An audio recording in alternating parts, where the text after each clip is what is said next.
Hey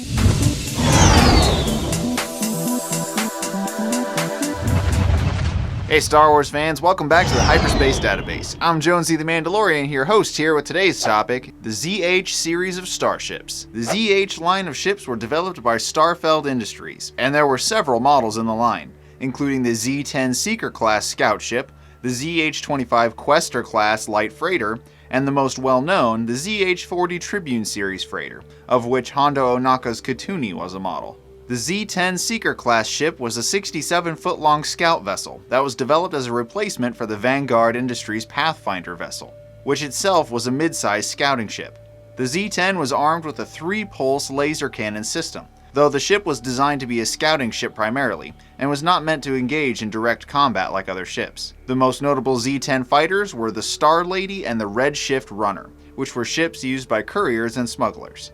The ZH25 Quester light freighter was a 73-foot freighter that was inspired by the earlier Z10, and was widely considered an improvement over the scout ship, with more cargo space and better weaponry. It was armed with 2 pulse laser cannons, but was known to be easily modifiable, with common additions being concussion missile launchers and rear laser turrets. 2 of the more famous ZH25 ships were the Nehemep and the Vorpal Demise, which were used by explorers and the Rebel Alliance respectively.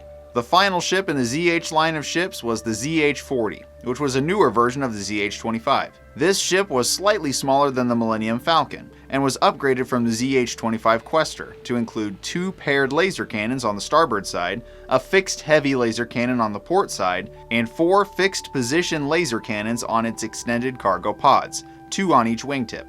It also possessed a dorsal located Corellian-style turret for any enemies that would attack from above. The most famous Tribune-class ZH-40 was of course the Katooni, which was owned by the famous Weequay pirate Hondo Ohnaka. When and where Hondo acquired this ship is a mystery, especially since every time he was asked about it, the story would change and grow into something even bigger than the last time it was told. It's quite possible that even Hondo had forgotten exactly how he acquired the ship.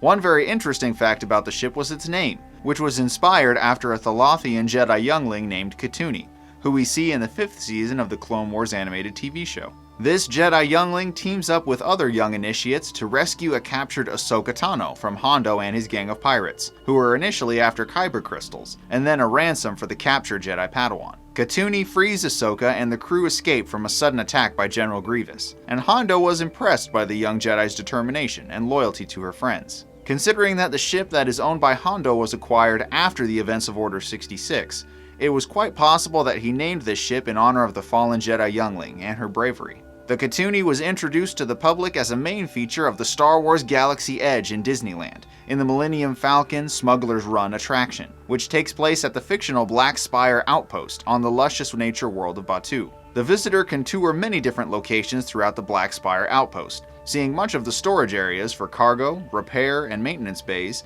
as well as places where the crew were playing Hands of Sabacc between jobs. They eventually run into an animatronic life-size Hondo on a raised platform, where he tells the visitor all about his latest adventures, and the struggles of being a slightly dishonest pirate in a slightly illegal operation. He then recruits the visitors into helping him transport his valuables across the galaxy, and says that he is searching for pilots to fly the ships, engineers to keep the ship flying, and gunners to protect the shipments as they are transported. The Millennium Falcon then roars into view behind him, and the visitors enter the ship, ready to get vital supplies to the Resistance and fight against the First Order. After getting familiar with the onboard systems, the Falcon takes off following the Katooni, ready to liberate some supplies and coaxium, making Hondo a happy, rich pirate. The crew make the jump to hyperspace and exit into the atmosphere, getting right into it and following a train that is holding the coaxium. Hondo flies ahead and gives the crew their instructions, and the Falcon latches onto the train with grappling hooks and shoots it off its grav rails, though not before the train plummets to a lower level with the Falcon still attached to it.